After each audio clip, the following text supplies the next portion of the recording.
અમદાવાદના કાંકરિયા વિસ્તારમાં એએમસીના ફૂડ વિભાગે દરોડો પાડી 408 કિલો નકલી પનીર ઝડપી પાડ્યું છે। આ જથ્થો રાજસ્થાનથી લક્ઝરી બસ મારફતે અમદાવાદ લાવવામાં આવ્યો હતો। ₹450 એમઆરપીનું પનીર માત્ર 240માં વેચાતું હોવાનું સામે આવ્યું છે। નરોડા અને મણિનગરના વેપારીઓ આ જથ્થો લેવા આવ્યા હતા। ફૂડ વિભાગે સમગ્ર મામલે તપાસ હાથ ધરી છે।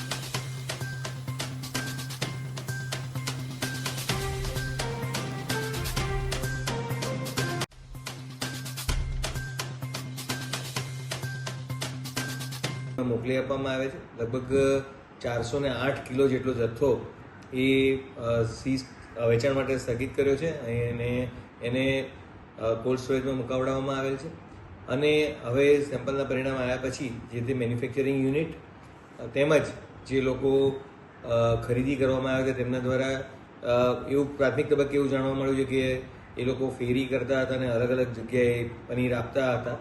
તો એની ડિટેલ મેળવવાની કાર્યવાહી હાલમાં ચાલુ છે કે કઈ કઈ જગ્યાએ આપતા હતા અને જે ધારાધોરણો અનુસાર એમાં કાર્યવાહી કરવામાં આવશે અને જો કોઈ આ પ્રકારે જાણમાં આવશે તો આગામી સમયમાં પણ તેમની વિરુદ્ધમાં કડક કાર્યવાહી કરવામાં આવશે।